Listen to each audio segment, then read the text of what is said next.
எங்கள் வாழ்வும் எங்கள் வளமும் மங்காத தமிழென்று சங்கையில் விளங்கு. எங்கள் பகைவர் எங்கோ மறைந்தார், இங்குள்ள தமிழர்கள் ஒன்றாதல் கண்டு என்று தமிழ் தாயை வணங்கி திராவிட இனத்தினுடைய போர்வாளாக திராவிட மாடல் அரசினுடைய ஒப்பற்ற உழைப்பாளியாக ஓடி ஓடி தமிழ்நாட்டை சுழன்று கொண்டிருக்கின்ற தமிழகத்தினுடைய துணை முதல்வர்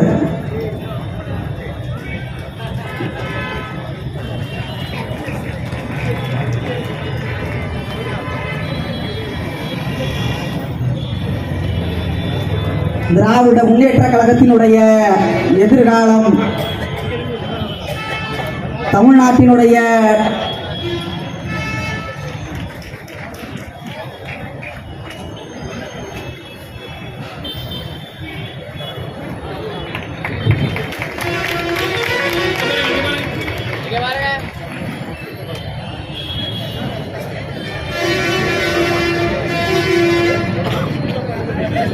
நம்பிக்கை நட்சத்திரம் அண்ணன் உதயநிதி ஸ்டாலின் அவர்களினுடைய பிறந்தநாள் விழா பொதுக்கூட்டத்திலே தலைமையேற்றிருக்கின்ற மேடவாக்கம் கிளைக்கழகத்தினுடைய செயலாளர் அன்பு சகோதரர் நா வேதகிரி அவர்களே, இந்த நிகழ்ச்சியிலே முன்னிலையேற்றிருக்கின்ற அன்பு சகோதரர் இந்த ஒன்றிய கழகத்தினுடைய தெற்கு ஒன்றிய கழக செயலாளர் ஜி வெங்கடேசன் அவர்களே, தலைமை பொதுக்குழு உறுப்பினர் மேடவாக்கம் அண்ணன் பா ரவி அவர்களே, ஒன்றிய குழு தலைவர் அக்கா சங்கீதா பாரதிராஜன் அவர்களே, மாவட்ட இளைஞரணி துணை அமைப்பாளர் அண்ணன் ஜேஇ பாண்டியன் அவர்களே, தலைமை கழக பேச்சாளர்களுக்கு மேடவாக்கம் திமுக சார்பாக சார்பு அளிக்கப்படுகிறது.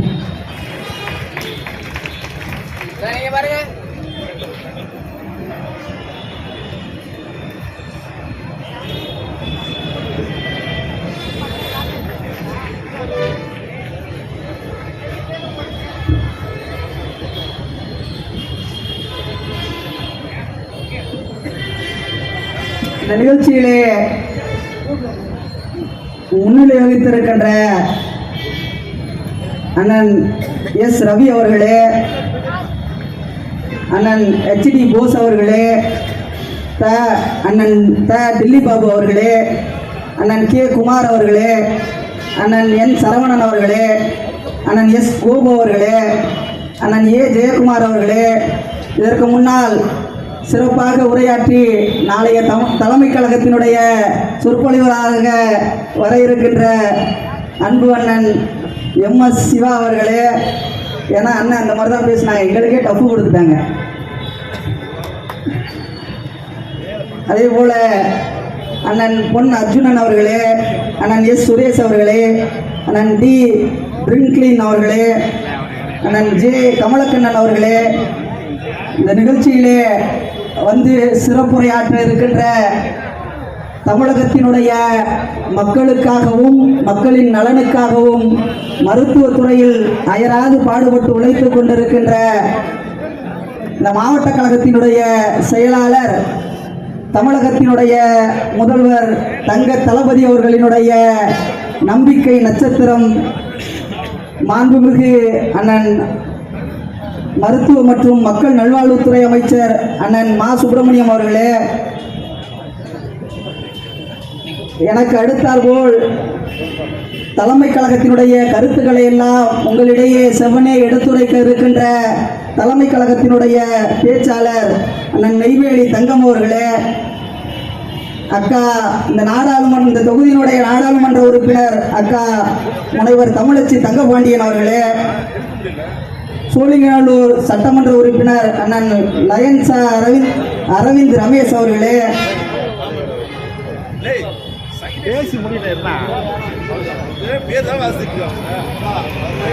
இன்னும் இந்த நிகழ்ச்சியிலே பங்கேற்று சிறப்பித்துக் கொண்டிருக்கின்ற மாவட்ட அணி சார்பு அணி பொறுப்பாளர்களே, ஒன்றிய கிளைக்கழக பொறுப்பாளர்களே,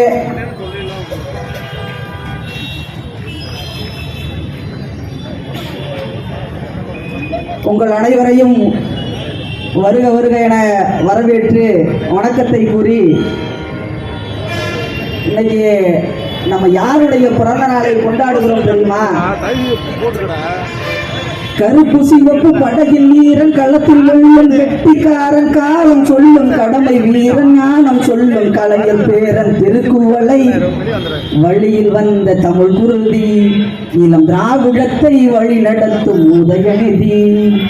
திருக்குவளை வழியில் வந்த தமிழ் குருதி, இளம் திராவிடத்தை வழி நடத்தும் உதயநிதி. இளம் திராவிடத்தையும் இளம் தமிழ்நாட்டையும் வழிநடத்த இருக்கின்ற திராவிட மாடல் ஆட்சியினுடைய சாதனைகளையும், திராவிட மாடல் ஆட்சியினுடைய தேர்தல் கோரிக்கைகளையும் அயராது ஓய்வின்றி நிறைவேற்றிக் கொண்டிருக்கின்ற தமிழகத்தினுடைய நாளைய எதிர்காலம், தமிழகத்தினுடைய இன்றைய துணை முதல்வர் அன்பிற்கினிய அண்ணன் உதயநிதி ஸ்டாலின் அவர்களுடைய பிறந்தநாள் விழாவை நாம் இங்கே கொண்டாடி கொண்டிருக்கின்றோம். தோழர்களே, உதயநிதி ஸ்டாலின் என்பது வெறும் பெயர் அல்ல. உதயநிதி ஸ்டாலின் என்பது வெறும் பெயர் அல்ல, அது நாளைய தமிழகத்தினுடைய வரலாறு. நாளைய இன்னும் 100 ஆண்டு காலம் நிலைத்து நிற்கின்ற ஒரு சகாப்தத்தினுடைய பெயர். திருவாரூரிலே தொடங்கிய ஒரு போர்க்கொடி இன்று தமிழகத்தை இடைவிடாமல் ஆண்டு கொண்டிருக்கின்றது. ஆட்சிகள் மாறி மாறி வரலாம், ஆனால் தலைவர் முத்தமிழறிஞர் எடுத்த கொள்கை ஒருபோதும் மாறாது என்று திராவிட இயக்க சிந்தனைகளையும் திராவிட இயக்க செயல்பாடுகளையும் ஆட்சியில் இருந்தாலும் இல்லாவிட்டாலும் இந்த மண்ணிற்காகவும் இந்த மக்களுக்காகவும் தலை தோங்க செய்து கொண்டிருக்கின்ற அவர் வழியில் வந்த இன்றைய முதல்வரும், அவர் வழியில் வந்து கொண்டிருக்கின்ற இன்றைய துணை முதல்வரும் அதை அயராது பாடுபட்டு செய்து கொண்டிருக்கின்றனர். இன்னைக்கு நாமெல்லாம் நல்லா சிந்திச்சு பார்க்கணும். ஒரு சிலர்லாம் வராங்க, வந்தோடனே அந்த கைதட்டின 4 பேருக்கு மட்டும் நன்றி. இப்போ எல்லாரும் தட்டிங்களா? எல்லாருக்குமே நன்றி.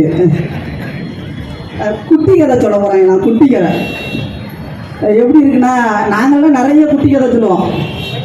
இவர் சொல்ற குட்டி கதை வந்து இந்த இதில் சொல்லுவாங்கல்ல, நம்ம குழந்தைங்கலாம் சின்ன பிள்ளைகள்லாம் சாப்பிடலன்னு வச்சுக்கங்களேன், அந்த சின்ன பிள்ளைங்கெல்லாம் சொல்லுவாங்க, ஒரு பாட்டி இருந்துச்சுப்பா நிலாவில், அந்த பாட்டி வந்து வடை சுட்டுக்கிட்டு இருந்துச்சுப்பா, அந்த வடையை காக்கா தூக்கிட்டு போச்சுப்பான்னு.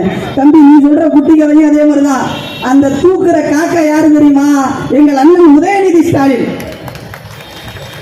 அந்த வடை எது தெரியுமா? நீ நாளைய தமிழகத்தை ஆளலாம்னு நடத்திக்கிட்டு இருக்க போற அந்த நினப்பு. இன்னும் ஆட்சிக்கே வர, இன்னும் கட்சியே ஆரம்பிக்கல, இன்னும் ஒரு தேர்தல் கூட அட்டம் பண்ணல. அதுக்குள்ள இந்த வாயில எப்படி சொல்றது, சின்ன பிள்ளைலாம் சொல்லுவாங்க, வாயில பால் விட்டுனா குரட்டில் ஒளியுமா, அந்த மாதிரி குரட்டில் ஒளியிறவன் எல்லாம் கூட்டு வந்து வச்சுக்கிட்டு அவன் போஸ்டர் அடிக்கிறான் பாருங்க, நாளைய தமிழகத்தின் நம்பிக்கை நட்சத்திரமே, எதிர்கால முதல்வர். கேட்டா, இன்னும் நீங்க ஒரு தேர்தல் கூட வரவே இல்லைடா, அதுக்குள்ள நாளைய முதல்வர். அவன்கிட்ட போய் கேட்குறேன், என்னப்பா தம்பி, இந்த நட விஜய்க்கு தானே ஓட்டு அப்படின்னு. அவன் சொல்றான், அண்ணா இந்த நட விஜய் கண்டிப்பா வருவாருண்ணே, ஆனால் நான் விஜய்க்கு போட மாட்டேனே. ஏன்டா தம்பி அப்படின்னு கேட்டா, எனக்கு இன்னும் ஓட்டர் ஐடியா இல்லைன்னா, எனக்கு 14 வயசு தானே வந்துக்கிறான். இவனை எல்லாம் வச்சுக்கிட்டு இவர் முதல்வர் ஆயிடுவாரா, அது கனவா? அது யாரை எதிர்க்கிறாராம்? முத்தமிழறிஞர் இந்த தமிழகத்தை தலைநிமிர செய்த திராவிட இயக்கத்தினுடைய ஒரு தலை சிறந்த தலைவன், தானே தலைவன் கலைஞர்களுடைய பேரனை இருக்கான். வந்து கேட்டா, திராவிட மாடலை நாங்கள் எதிர்க்கிறோம்னு அவன் சொல்றான் பாருங்க. அந்த ஆளு, இந்த பாருங்க, இந்த கண்ணை நல்லா ஒத்து பாருங்க, இந்த கண்ணுல திராவிடம் தெரியுதா? இந்த பாருங்க, இந்த கண்ணை நல்லா ஒத்து பாருங்க, இந்த கண்ணுல தமிழ் தேசியம் தெரியுதா? இந்த தமிழ் தேசியத்தையும் திராவிடத்தையும் உன் கண்ணுல ஈயத்தை கட்சி ஊத்த, திராவிடம் அப்படிங்கிறது இந்த ஆரியத்தை வீழ்த்தக்கூடிய RSS கும்பலை வீழ்த்தக்கூடிய ஒட்டுமொத்த இனத்தினுடைய குரல் திராவிடம் தான் தம்பி. அது எல்லா மொழிக்கும் சொந்தமானது, எல்லா இனத்திற்கும் சொந்தமானது. அப்ப என் தமிழகத்தை ஆண்டு கொண்டிருக்கின்ற என் தமிழ் மொழிக்கு சொந்தமானதுனா என் தமிழ் இனத்திற்கு சொந்தமானது. அது எப்படி தனியா பிரியும்? அடிப்படை அரசியல் அறிவு தெரியல, கொள்கை தெரியல, இவெல்லாம் தமிழகத்தை ஆடக்கூடிய நாளைய தளபதியா. தளபதிங்கிறதுக்கான அர்த்தம் தெரியுமாடா? தளபதிங்கிற பேரு தெரியுமா? பேருக்கான அர்த்தம் தெரியுமா? நீ எல்லாம் தளபதிங்கிற. இந்த தமிழகத்தில் திமுகவில் தலைவர் கலைஞர் வருவதற்கு காரணமாக இருந்தவர் தளபதி என்கின்ற ஒரு ஆள். திருவாரூரிலே காலையிலே முரசறைந்து கொண்டே மாலையிலே பொதுக்கூட்டம் பேசுவார். முரசறையும் போது மாலை திருவாரூர் தெற்கு வீதியிலே பட்டுக்கோட்டை அஞ்சானஞ்சன் அழகிரி அவர்களினுடைய தலைமையில் சொற்பொழிவு இருக்கிறது. யாரு முரசறைஞ்சவர்? யாரு பேச வராரோ அதே பட்டுக்கோட்டை அழகிரி. அப்படி முரசறைந்து பேசி மயங்கி விழுகிறார். மயங்கி விழும்போது கலைஞர் அவர்கள், முத்தமிழறிஞர் அவர்கள் தூக்கி நிறுத்துகிறார். யாருன்னு கேட்டா அவர்தான் அஞ்சானஞ்சன் அழகிரி. அவருக்கு பேரு தளபதி. அவர் சொல்றாரு, நான் உணவு இல்லைன்னா கூட இந்த திராவிடம் அப்படிங்கிற இந்த இனத்தினுடைய இந்த மக்களுடைய வாழ்வாதாரத்தை மீட்டெடுக்க வேண்டும் அப்படிங்கிற கொள்கையை உருவாக்கி தலைவர் முத்தமிழறிஞர் அவர்களை இந்த இயக்கத்திற்குள்ளும் ஈடுபாடு காட்டியவர் அஞ்சானஞ்ச அழகிரி. அதற்கப்புறமா முத்தமிழறிஞர் அவர்களுடைய கரங்களை வலுப்படுத்துவதற்காக தமிழகத்தின் இன்றைய நம்பிக்கை நாயகனாக திகழ்கின்ற எல்லா மக்களினுடைய வீட்டு பிள்ளையாக திகழ்கின்ற அண்ணன் ஓடோடி உழைத்த எங்க அண்ணன் இன்றைய முதல்வர் எங்கள் அன்பு அப்பா ஸ்டாலின் அவர்கள். இவங்க பேரையெல்லாம் பின்னாடி வச்சுக்கிட்டு நீ தளபதினா உனக்கு கேவலமா இல்ல? என்னடா பண்ண தளபதி? என்னத்த தளபதி? எந்த கப்பலுக்கு? ஓட்ட கப்பலுக்கா தளபதி? ஓடாத ஓட்ட கப்பலுக்கு நீ தளபதினா? ஓடுகின்ற இந்த தமிழகத்தை வெற்றி பாதைக்கு, இந்த தமிழகத்தை இந்தியாவின் முதல் மாநிலமாக ஆக்க வேண்டும் என்றும் இந்தியா கூட்டணியை வழிநடத்தக்கூடிய ஒரு மிகப்பெரிய தலைவர்களாக ஒருத்தராக இருக்கக்கூடிய எங்கள் தளபதிக்கு என்னடா பேர் அப்புறம்? ஏண்டா தம்பி? இவனோட ஒரு பெரிய கூத்து இருக்குது. இவெல்லாம் இப்பதான் வந்து பால் டப்பா. ஆனா இவனோட ஒரு பெரிய கூத்து இருக்குது. அது தம்பி, நான் குட்டை கதை சொல்பவன் அல்ல. நீ குட்டி கதை சொல்பவன் அல்ல தம்பி, வெட்டி கதை சொல்பவன். வெட்டி கதை சொல்றாரு. அந்த அண்ணன் கூட போயிட்டு இருக்கலாம் கூப்பிட்டு கேட்பான், என்னண்ணே இன்னைக்கு பலமான பேட்டியா இருக்குது, என்ன ஒரே திமுக விமர்சிச்சு தள்ளுறீங்களே அப்படின்னு. ஏண்டா தம்பி, அவர் கூட இருக்கிறவர், அவர் ஏண்டா தம்பி, ஏன்னா அப்படி எடுத்துக்கிற? அந்த ஆள் கூட்டத்தை பார்த்தா இறங்கி பேச ஆரம்பிச்சிடறான்டா. மேடம் நினைச்சு ஆட்டோமேட்டிக்கா பேச ஆரம்பிச்சிடறான். ஏன்னா பேசுனா அவர் தான் நல்லா பேசுறாரு, பேசட்டுங்க அப்படின்னா வந்துடுறான். சிக்னல் போட்டிருக்காங்களாம், அதுல மக்கள் கூட்டம் இருக்கு, அதுல இறங்கி பேசியிருக்கான் பாருங்க மனுஷன். அப்ப கூட்டத்தை கண்டால் எதை வேண்டுமானாலும் பேச வேண்டும் என்ற கட்டுக்கதை சொல்லக்கூடிய ஒரு ஆள் தான் அந்த குட்டி கதையை பத்தி விமர்சிப்பவன். ஒன்னால நான் கட்ட என்னால நீ கட்டன்னு ஒரு கதை இருக்கும் தெரியுங்களா? அது இவங்க ரெண்டு பேருக்கும் தான். இந்த குட்டி கதைக்கும் இந்த குட்டி கதை இருக்கிற கட்டுக்கதைக்கும் தான். இவன் அவனை கூப்பிட்டுருக்கான், அவன் இவனை கூப்பிட்டுருக்கான். யார் தான் முதல்வர் ஆகுறது? ரெண்டு பேருமே அவர் ரெண்டு பேருமே வீணா போயிட்டான். ஆக இந்த திராவிட இயக்கம் என்பது நீங்கள் நினைப்பதற்கு போல இந்த தமிழகத்தில் வெறும் அரசியல் கட்சி அல்ல. இந்த தமிழகத்தினுடைய ஆணி வேறுது. இதை நீ நினைச்சால ஆலமரத்தில் ஆணி வேறு அழிக்க முடியுமா? நீ நினைச்சால உன் தாத்தனுக்கு தாத்தன், உங்க ஒப்பனுக்கும் கொப்பம் வந்தாலும் இதை அழிக்க முடியாது. ஏன்னா அப்படிப்பட்ட மாபெரும் இயக்கம் இந்த இயக்கம். மோடி நம்ம அண்ணாமலைன்னு ஒருத்தர் இருக்காப்புல. அதாவது புளி போட்டு சோறாக்குனா அது புளி சோறு, மிளகு போட்டு சோறு செஞ்சா அது மிளகு சோறு. மோடி எதை கொடுத்தாலும் பேசுது, அதுதான் தெண்டைச்சோறு. அந்த தெண்டைச்சோறு தான் அண்ணாமலை, அந்த தெண்டைச்சோறு தான் இது சொல்லுது. இந்தியா குஜராத்தினுடைய மாடல் தெரியுமா? குஜராத்தோட மாடல் உனக்கு தெரியுமா? இந்த குஜராத் மாடல் தான் பேன் இந்தியாவை ஆளுகின்றது. ஏன்டா பாயல, குஜராத்தோட மாடல் இன்னைக்கு கிளின்னு பேப்பர்ல விட்டு கிழிச்சிருக்காங்க, தெரியுமா தெரியாதா? அண்ணா நம்ம ஊர்ல ஒரு போலியா ஒரு அரசு அதிகாரி வந்து இந்த ஐடி கார்டை கட்டா நீங்க என்னென்ன பண்ணுவீங்க? போலீஸ்ல பிடிச்சி கொடுப்போம். ஏன்னா திராவிட மாடல் இது கற்றுத்தந்த கல்வி அறிவு. அதே போலியாக ஒரு வழக்கறிஞர் ஐடி கார்டை கட்டினா போலீஸில் பிடிச்சி கொடுப்போம். ஏன்னா தந்தை பெரியாரும் அறிஞர் அண்ணாவும் தலைவர் முத்தமிழறிஞர் கலைஞரும் இங்கு சொல்லிக் கொடுத்த பாடம் அது. ஆனால் நீட்டு தேர்வுக்காக நாமெல்லாம் போராடிக்கிட்டு இருக்கோம். அதில் மிக அதிகமாக மிக வலுவாக தமிழகத்தில் குரல் கொடுத்து இன்று வரையிலும் அதில் மிக எதிர்ப்பாக நிற்கின்ற ஒரு ஆள் அன்பு அண்ணன் தமிழகத்தினுடைய துணை முதல்வர் அண்ணன் உதயநிதி ஸ்டாலின் அவர்கள்.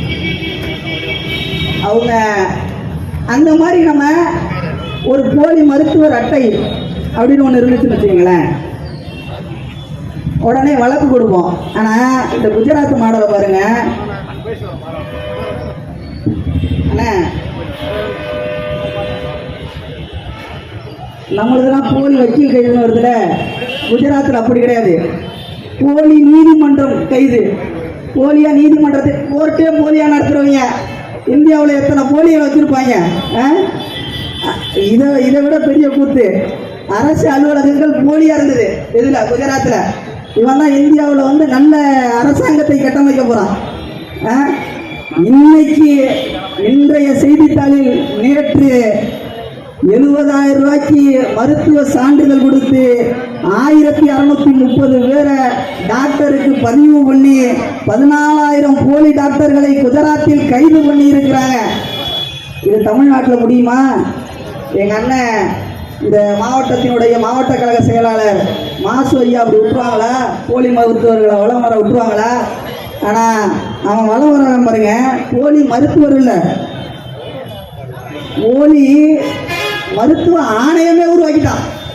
இவன் பேன் இந்தியாவை உலகமெல்லாம் இந்தியாவை முதலிடத்தில் கொண்டு வருவேன் அப்படின்னு சொல்றான். இதை இங்க இருக்க ஒரு நையாண்டிக்காரன், யாருங்க நையாண்டிக்காரன், அந்த நையாண்டிக்காரன் இங்க நையாண்டி அடிச்சுக்கிட்டே சொல்றான். 3 மாசமா அவன் ஆளே காணும், எங்கேயோ போயிட்டான். என்னன்னு கேட்டா, பாடம் படிக்க போனேன் சார். சின்ன பிள்ளை பச்சை பிள்ளை சொல்லும் பாருங்க, பாடம் படிக்க போனேன் சார். அந்த மாதிரி பாடம் படிக்க போயிட்டான். இங்க வந்து கதை விடுறான், அவன் எழுதி கொடுத்த கதையை விடுறான். தமிழகத்தில் இன்று நீங்க எல்லாம் தெரியும், இந்த குறிப்பிட்ட சில நாட்களாக தமிழகம் எப்படியெல்லாம் வதைப்பட்டு கொண்டிருக்கிறது என்று. அந்த வதைப்பட்ட, இயற்கையால் வதைப்பட்ட தமிழகத்தை மீட்டெடுக்க வேண்டும் என்பதற்காக தமிழகத்தினுடைய முதல்வரும் துணை முதல்வரும் தூக்கமின்றி அயராது உழைத்துக் கொண்டிருக்கின்றனர்.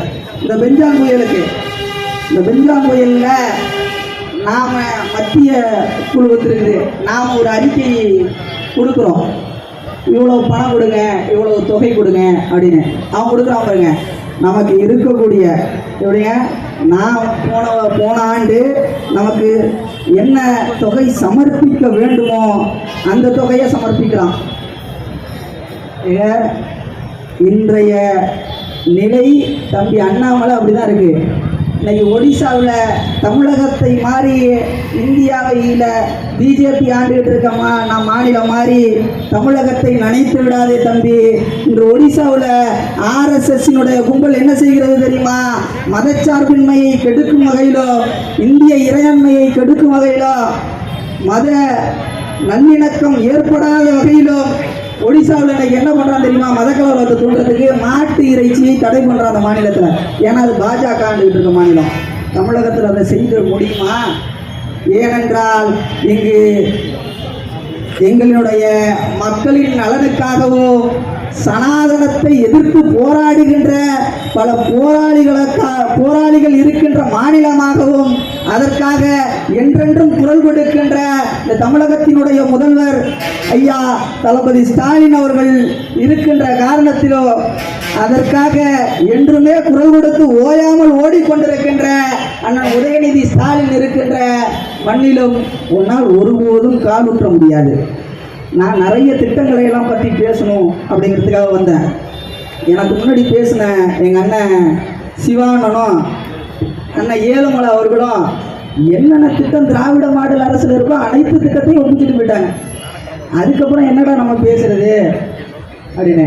ஆனால் ஒன்றை தெரிந்து கொள்ளுங்கள், இன்று சில புதிதாக கட்சி ஆரம்பித்தவர்கள்லாம் மாணவர்களை கூப்பிட்டு 10வது 12ஆம் வகுப்பு மாணவர்களை கூப்பிட்டு மாவட்டத்தில் முதல் 3 இடங்களை எடுத்தவர்களுக்கு பரிசு அப்படி என்று அறிவிக்கிறார்கள்.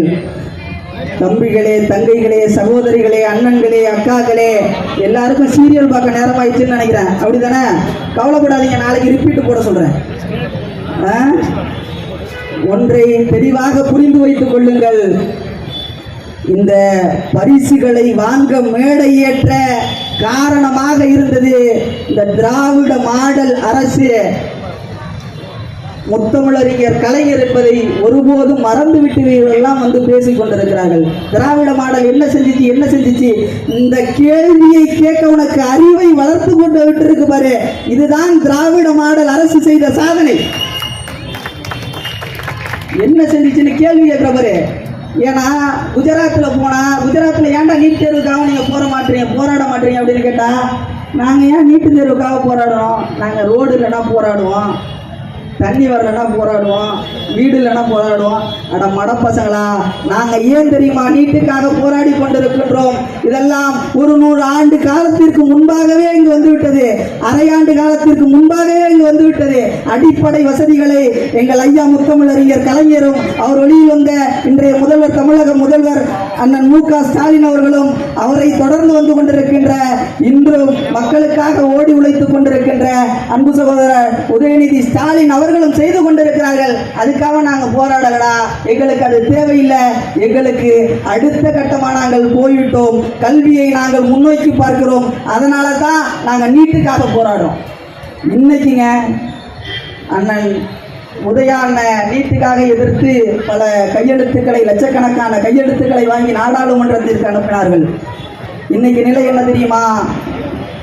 கர்நாடக மாநிலத்தை சேர்ந்த ஒரு பெண்மணி இன்று ஆந்திர மாநிலத்திலே நீட் தேர்வில் பாஸ் ஆக முடியவில்லை என்பதற்காக ரயிலிலே விழுந்து தற்கொலை செய்து கொண்டு இறந்து போயிருக்கிறாங்க. ஆக அப்படிப்பட்ட கேவலமான ஒரு செயலை செய்து கொண்டிருப்பது தான் இந்த பிஜேபி. ஐயா படிக்க வைப்பதற்காகவும், இந்த நீட்டிற்காக பயிற்சி கொடுப்பதற்காகவும், இந்த கல்வி அறிவை வளர்க்க வேண்டும் என்பதற்காகவும் என்ன செய்தார் தெரியுமா? டாக்டர் முத்துலட்சுமி ரெட்டி திருமண உதவித்தொகை திட்டம்னு ஒன்று கொண்டு வந்தார். ஏன்னா அப்போதான் இங்கே எத்தனை பேரோட அப்பாக்கள்லாம் படிச்சிருக்காங்க? கை தூக்குங்க பார்ப்போம். எத்தனை பேரோட அப்பாக்கள் படிச்சிருக்காங்க? உங்களை தான் கேட்குறேன். காதல் உள்ள யாரும் பேசுறது ஏன்னா கொஞ்சம் வாலிமை ஏற்றி வைங்கண்ணா. எத்தனை பேரோட அப்பாக்கள்லாம் படிச்சிருக்காங்கம்மா? எத்தனை பேரோட அம்மாக்கள்லாம் படிச்சிருக்காங்க? 1 2 3 4 5, சும்மா பொய்யெல்லாம் தூக்காதீங்க, உண்மையை தூக்குங்க. 6 7. இதில் ஒரு 300 400 பேர் இருப்பாங்களா? ஆனால் 7 பேரினுடைய குடும்பத்தில் உள்ள அப்பாக்கள் அம்மாக்கள் மட்டும்தான் படித்திருக்கிறார்கள். ஆனால் முத்தமிழறிஞர் டாக்டர் கலைஞர் அவர்கள் வந்த பிறகு எத்தனை பேருமா நீங்கள் எல்லாம் இதில் படிச்சிருக்கீங்க? 8வது வரைக்கும் படிச்சிருக்க ஆட்கள்லாம் கை தூக்குமா? 8வது வரைக்கும் நீங்களும் கை தூக்கலாங்க. 8வது வரைக்கும் படிச்சிருக்கா உங்களுடைய அம்மாக்கள், அக்காக்கள், சகோதரிகள் படிச்சிருக்காங்கண்ணா. டாக்டர் கலைஞர் அவர்கள் செய்த சாதனை என்ன தெரியுமா? முத்துலட்சுமி ரெட்டி திருமண உதவித்தொகை திட்டம்னு ஒன்று கொண்டு வந்தார். கல்யாணம் ஆன எல்லா பெண்களுக்கும் பணம் கொடுத்தாரு. கல்யாணம் ஆன எல்லா பெண்களுக்கும் போய் பணத்துக்காக நிற்கும் போது அப்போ வச்சாரு ஒரு லாக்க. கல்யாணம் ஆகிற எல்லா பெண்களுக்கும் இல்லைப்பா, 8ஆம் வகுப்பு வரைக்கும் யாரெல்லாம் படிச்சிருக்காங்களோ அவர்களுக்கு அந்த உதவித்தொகையை கொடுக்கணும்னாரு. ஆக படித்தா கல்யாணத்துக்கு காசு வருண்டான்னு கொண்டு போய் நம்ம அப்பா அம்மாலாம் கொண்டு போய் பள்ளிக்கூடத்தில் சேர்த்தாங்க. உங்களுடைய அப்பா அம்மாலாம் உண்மைதானே? படித்தா பொம்பளை பிள்ளைங்க படித்தா கல்யாணத்துக்கு காசு வரும்டா அப்படின்னு சொல்லி பள்ளிக்கூடத்தில் சேர்த்தவர்கள். அதுதான் டாக்டர் முத்துலட்சுமி ரெட்டி திட்டம். அதை தாண்டி இன்று இந்த தமிழகத்தினுடைய முதல்வர் திராவிட மாடல் அரசினுடைய சாதனையாக என்ன செய்திருக்கிறார் தெரியுமா? புதுமை பெண் திட்டம் என்று ஒன்று கொண்டு வந்திருக்கிறார். இந்த புதுமை பெண் திட்டம் அப்படி என்பது பெண் இலவசமா பேருந்தில் போற விடியல் பயணம் மட்டும் கிடையாது. பெண்களினுடைய சுய உதவி குழுக்களுக்காக உதவித்தொகை கொடுக்கிற நேற்று ராணிப்பேட்டையில் 37 கோடி ரூபாய் அளவிற்கு சுய உதவி குழுக்களுக்கு 19 கோடி ரூபாய், சுய உதவி குழுக்களுக்கும் மொத்தமாக 37 கோடி ரூபாய் நலத்திட்ட உதவிகளை தமிழகத்தினுடைய துணை முதல்வர் அண்ணன் உதயநிதி ஸ்டாலின் அவர்கள் வழங்கியிருக்கிறார். இதை மட்டுமல்ல, இன்று 8வது படிச்சாவே பொம்பளை புள்ளிகளுக்கு பணம் ஏறுது. ஆக படிக்க வேண்டும் என்கின்ற ஒரு உயரிய சிந்தனை திராவிட இயக்கத்தால் மட்டும்தான் கொண்டு வர முடியும். அவன் வந்தான்னு வச்சுங்களேன், பிஜேபிக்காரன் வந்தான்னு வச்சுங்களேன், அவன் ஆர்எஸ்எஸ்ன்னு ஒருத்தர் இருக்கான், அவங்க அப்பனுக்கு அப்பன் யாரு இவன் இவன் அதாவது பிள்ளைக்கு பேர் வச்சா நம்ம எப்படி வைப்போம், நம்ம பெற்ற பிள்ளைக்கு நம்ம பேர் வைப்போம். ஆனால் அவங்க அப்படி கிடையாது, இவங்க பிள்ளைய வைப்பாங்க, பேர் எவனுக்கோ வைப்பாங்க, அப்படிதான். அவன் தான் ஆர்எஸ்எஸ். அப்படி பிஜேபி கொண்டு வர திட்டத்தை எவன் சொல்லுவான்னா ஆர்எஸ்எஸ். அவன் என்ன சொல்கிறான் தெரியுமா, தொழிலை கொண்டு வாங்கல், அதாவது ஏற்கனவே இருந்த குலத்தொழில் திட்டத்தை கொண்டு வாங்கல் என்று சொல்கிறான். அதை உடைத்து புதுமை பெண் திட்டம் என்ற ஒன்றை கொண்டு வந்து சாமானிய மக்களும் இங்கே கல்வி தரத்திலே உயர வேண்டும் என்பதற்காக தமிழக அரசின் திராவிட மாடலின் நோக்கமாக செயல்பட்டு கொண்டிருக்கின்றது முதல்வர் அவர்களுடைய திட்டம். இதை வெறும் திட்டமாக மட்டும் விடல, நம்ம பள்ளி கல்வித்துறை அமைச்சர் பள்ளிக்கூடத்திற்கு போகாத மாணவனையும் மாணவியையும் அழைத்து கேள்வி கேட்கிறார். தொலைபேசியில் அவர்களுடைய பெற்றோரிடம் கேள்வி கேட்கிறார், ஏமா நீங்க வரல, பள்ளிக்கூடத்துக்கு ஏன் வரல, என்ன பிரச்சனை, டீச்சர் ஏதாவது தொந்தரவு பண்ணுறாங்களா, இல்லை குடும்ப சூழ்நிலையா, என்ன பிரச்சனைன்னு உங்களுக்கு சொல்லுங்க, அந்த பிரச்சனைக்கு தீர்வு கண்டு நாங்கள் பள்ளியில் கொண்டு போய் சேர்க்கிறோம் என்று அவரே முன்வந்து அந்த வேலையை செய்கிறார் என்றால் அதுதான் திராவிட மாடல் அரசினுடைய நோக்கம். ஆக இந்த திராவிட மாடல் அரசு ஒரு மனிதனுக்கு கல்வியை கொண்டு வந்து விட்டால் எல்லாவற்றையும் கொண்டு வந்து விடலாம் என்கின்ற உயரிய நோக்கம் கொண்டது. கல்வி வந்துவிட்டால் பகுத்தறிவு தன்னால் வந்துவிடும். இந்த ஆர்எஸ்எஸ் போன்ற பாஜக போன்ற போலி கும்பலை ஈஸியாக எதிர்த்து விடலாம் என்கின்ற உயரிய சிந்தனையோடு இந்த கல்வி தரத்தை மேம்படுத்தி கொண்டிருக்கிறது இந்த திராவிட மாடல் அரசு. அது மட்டுமல்ல, நான் முதல்வர் திட்டம் அப்படின்னு ஒரு திட்டம். முன்னாடி பெண்களுக்கு மட்டும்தான் இலவச பள்ளிகளில் பெண்களுக்கு இலவசம், மாதந்தோறும் தொகை. இப்போ சின்ன சிறு ஆண் குழந்தைகளுக்கும் மாதந்தோறும் நிதி உதவி, கல்வி தொகை, கல்வி ஊக்கத்தொகை கொடுக்க ஆரம்பிச்சிட்டாங்க. இதை தாண்டி முத்தமிழறிஞர் கலைஞர் மத்திய உணவில் முட்டை கொண்டு வந்தார். ஆனால் தங்க தளபதியோ அவர் பிள்ளை என்பதை காண்பிக்க வேண்டாமா? அதனால்தான் அது எப்படி சொல்லுவாங்கன்னா, எங்கள் கிராமப்புறத்துல எல்லாம் சொல்லுவாங்க, நான்லாம் தலைவரோட ஊருக்காரன், திருவாரூருக்காரன், எங்கள் கிராமப்புறத்துல எல்லாம் ஒன்று சொல்லுவாங்க, குட்டி 8 அடி பாஞ்சா ஆடு 8 அடி பாய்ந்தா குட்டி 16 அடி பாயணும். அப்படி 16 அடி பாய்ந்து காலை உணவு என்கின்ற ஒரு திட்டத்தை கொண்டு வந்து இந்த மண்ணிலே இளம் தலைமுறையையும் கல்வியாளராக மாற்ற வேண்டும் என்கின்ற ஒரு மாபெரும் சாதனையை திராவிட அரசின் மூலியமாக, திராவிட மாடல் அரசினுடைய நோக்கமாக செய்து கொண்டிருப்பவர் தான் எங்களுடைய முதல்வர் அவர்கள். இதெல்லாம் கேட்டுக்கிட்டு இருக்கவங்க சினிமா சீரியல் கதையை போய் சொல்றீங்கல்ல, ஏக்கா உனக்கு சேதி தெரியுமாக்கா, அந்த அவன் இருக்கான்ல, அந்த அந்த அந்த சிறகடிக்க ஆசை, அதில் அந்த ஹீரோ இருக்கான்ல, அவன் போய் அப்படின்னு அதை மட்டும் சொல்லுவதோடு மட்டும் நிறுத்தி விடாதீர்கள். நம்முடைய முதல்வர் என்னென்ன திட்டங்களை செய்து கொண்டிருக்கின்றார், என்னென்ன சாதனைகளை செய்து கொண்டிருக்கின்றார் என்று வீடுதோறும் பிரச்சாரம் செய்யுங்கள், வீதிதோறும் பிரச்சாரம் செய்யுங்கள், நகர்தோறும் பிரச்சாரம் செய்யுங்கள். ஏன்னா உங்களை தாண்டிய ஒரு பிரசுரங்கள் எதுவுமே கிடையாது, பெண்களை தாண்டிய ஒரு பிரசுரங்கள் எதுவுமே கிடையாது. நமக்குத்தான் தெரியும் நம்முடைய தளபதி தமிழகத்தினுடைய முதல்வர் அவர்கள் என்னென்ன சாதனைகள் செய்து கொண்டிருக்கிறார் என்று. இந்த கூட்டத்துக்கு வந்து உட்கார வச்சுட்டு ஐயா சீரியல் பார்க்காம அடிச்சுட்டாங்களே, இவன் என்னென்னவோ பேசிட்டு கிடக்கிறானோ, என்ன பேசுகிறானோ தெரியல, அப்படி என்று கதை பேசுவதற்காக அல்ல. உங்களுடைய குழந்தைகளும் நீங்களும் இந்த திராவிட அரசினால் என்னென்ன வளங்களை, என்னென்ன திட்டங்களை, என்னென்ன சலுகைகளை அனுபவிக்கலாம் என்பதை நீங்கள் தெரிந்து கொள்ள வேண்டும், நீங்கள் மற்றவர்களுக்கு சொல்ல வேண்டும் என்கின்ற ஒரு உயரிய சிந்தனையோடு தான் இந்த தமிழகத்தினுடைய துணை முதல்வர் அவர்களுடைய பிறந்த நாள் கூட்டமாக, திருமுனை கூட்டமாக இந்த கூட்டத்தை கொண்டிருக்கிறோம்.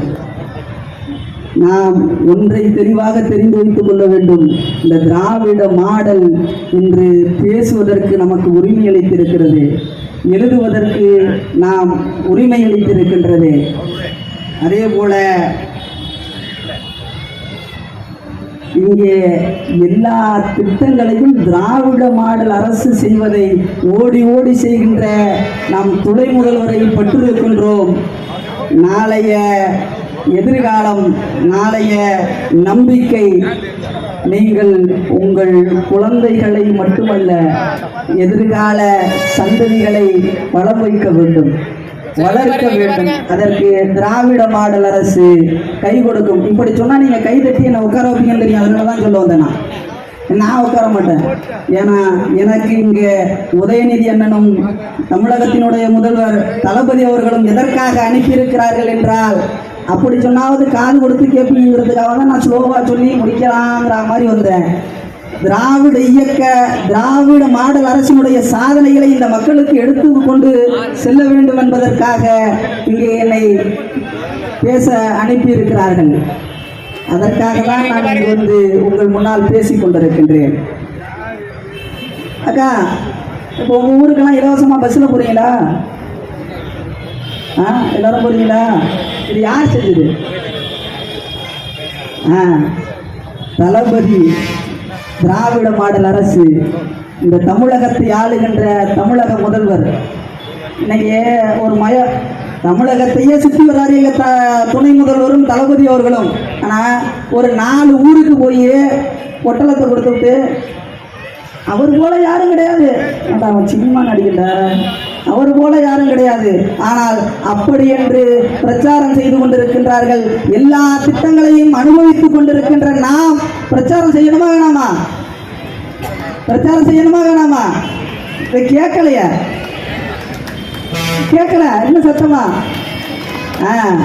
ஆக நாம் பிரச்சாரம் செய்ய வேண்டியது இருக்கிறது. அண்ணன் அழகாக சொன்னார்.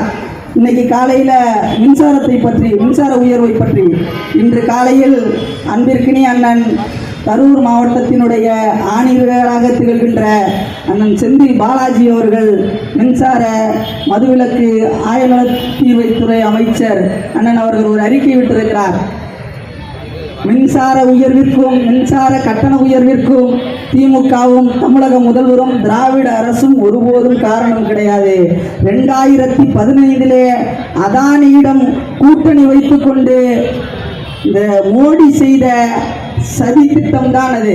அதுக்கு அதாவது எங்களை வந்து நம்ம எடப்பாடி இருக்காப்புல, ஏன் நான் அவரை பற்றி பேசவே இல்லை தெரியுமா? அவர் சாப்டர்லே கிடையாது. 26 ஆள் ஜெயிலுக்கு போயிடுவாப்புல. இப்போ தான் இன்னைக்கு எடுத்துட்டாங்க சிபிஐ கொடநாடு வழக்க. அதனால வந்து சீலே இல்லாதவங்க பற்றி நம்ம சீல பேசவே வேணாங்க.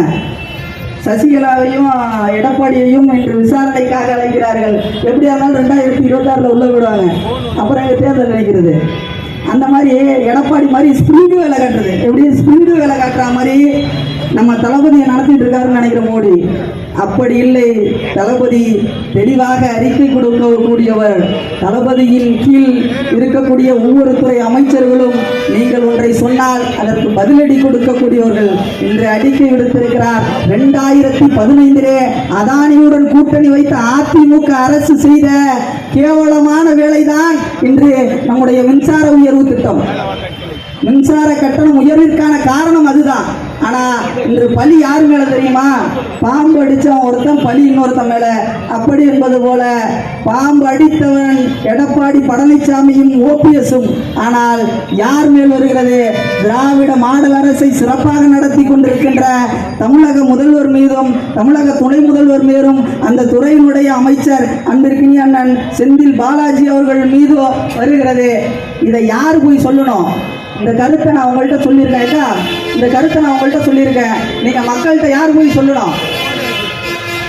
ஏயா மின்சார கட்டண உயர்வுக்கு நாங்கள்லாம் காரணம் இல்லை. அது 2015 அதிமுக ஆட்சியில் செஞ்சது. என்னமோ எங்க ஆட்சின்னு சொல்றீங்க. நாங்க காரணம் கிடையாது. 2005 அதிமுகவில் எடப்பாடியும் ஓபிஎஸும் போய் டெல்லியில மறைமுகமா கையெழுத்து போட்டு அதானியோட கூட்டு சேர்த்து செஞ்சது. நாங்க என்னடா காரணம்? 2026 எங்களுக்கு ஓட்டு போடுறா, அவங்கள வீட்டை விட்டு விரட்டி விடுறா அப்படின்னு யார் சொல்லணும்? டே அப்பாடி என்ன உங்களை சடையா செய்யறதுக்காக உங்களை அழைச்சிட்டு வந்திருக்குதா என்ன? திராவிட இயக்கத்தினுடைய போர்வாள் நீங்கள்லாம் என்னமோ அமைதியா உட்காந்துருக்கீங்களே. பேசி பேசி வளர்ந்த இயக்கம், பேசி பேசி இந்த தமிழகத்தை உருவாக்கிய இயக்கம், உங்களுக்கு பேச்ச வர மாட்டேங்கிறமா? யாரு போய் சொல்லணும்? யாரு போய் சொல்லணும்? ஏடா மின்கட்டண உயர்வுக்கு நாங்க காரணம் இல்ல, அதிமுகவும் எடப்பாடி பழனிசாமியும் ஓபிஎஸ் தாண்டா காரணம். அதுக்கு கைவேலை கைகூலியா இருந்தது மோடிடா, அதானியோட கூட்டணி வச்சது அவங்கடா, நாங்க இல்லடா. நாங்கள் தூய்மையாக ஆட்சி செய்யக்கூடிய திராவிட மாடல் அரசினுடைய உறுப்பினர் அப்படிங்கிறதெல்லாம் நீங்க வீடு தோறும் வீதி தோறும் நகரம் தோறும் சொல்ல வேண்டும் என்று. அதாவது மக்கள் நேற்று துணை முதல்வர் அவர்கள் அற்புதமாக ஒரு வசனத்தை கூறினார். நாமெல்லாம் எண்ணி பார்க்க முடியாத ஒரு வசனம் அது. எல்லாரும் எல்லாமும் பெற வேண்டும், இங்கு இல்லாமை இல்லாத நிலை வேண்டும் என்று. அப்படிங்க, எல்லாரும் எல்லாமும் பெற வேண்டும், இங்கு இல்லாமை இல்லாத நிலை வேண்டும் என்கின்ற ஒரு ஒப்பற்ற கொள்கை என்ன தெரியுமா? இங்கு யாருக்குமே எதுவுமே இல்லை என்று சொல்லக்கூடாது, எல்லாருக்கும் எல்லா வளமும் எல்லா நலனும் வர வேண்டும். இங்கு இல்லாமை அப்படிங்கிற வார்த்தையே இருக்கக்கூடாது, இல்லாமை இல்லாத நிலை வேண்டும். அதற்காக என்றென்றும் ஓரோடி உழைப்பேன், என்றென்றும் ஓரோடி இந்த திராவிட மாடல் அரசினுடைய சாதனைகளை செய்வேன், திராவிட மாடல் அரசினுடைய திட்டங்களை செய்வேன் என்று ஓடிக்கொண்டிருக்கின்ற இந்த பிறந்த நாளை யாருக்காக போட்டுக் கொண்டிருக்கின்றோமோ அந்த திராவிட மாடல் அரசினுடைய ஒப்பற்ற நாயகன் தமிழகத்தினுடைய துணை முதல்வர் அண்ணன் உதயநிதி ஸ்டாலின் அவர்கள் கூறியிருக்கிறார். இந்த சின்ன குட்டி கதை சொல்றவனையும் இந்த அட்டு கதை சொல்றவனை எல்லாம் தூக்கி எறிந்து விட்டு, இந்த ஸ்பிரிங் ரோல் காட்டுற எடப்பாடி, எவனோ எழுதி கொடுக்கிற நோட்டீஸ் ஒப்பிக்கிற அண்ணாமலை, இவர்களை எல்லாம் தூக்கி எறிந்து விட்டு வீடு தோறும் வீதி தோறும் இல்லம் தோறும் அவர்களின் உள்ளம் தோறும் சொல்லுங்கள், 2026 அண்ணன் தமிழகத்தினுடைய முதல்வர் அரியணை ஏற வேண்டும், மு.க. ஸ்டாலின் அவர்கள் அரியணை ஏற வேண்டும், அண்ணன் உதயநிதி ஸ்டாலின் அவர்களுடைய கரங்களை வலுப்படுத்த வேண்டும் என்றால் 234 தொகுதிகளிலும் இல்லந்தோறும் உள்ளந்தோறும் இல்லாமல் இல்லாத நிலையை உருவாக்கிட 234 தொகுதிகளிலும் உதயசூரியன் உதிக்க வேண்டும். அதற்கு நாமெல்லாம் உழைக்க வேண்டும் என்று கூறி வாய்ப்பளித்தமைக்கும் வாய்மொழி கேட்டமைக்கும் நன்றி பாராட்டி விடைபெறுகிறேன். நன்றி, வணக்கம்.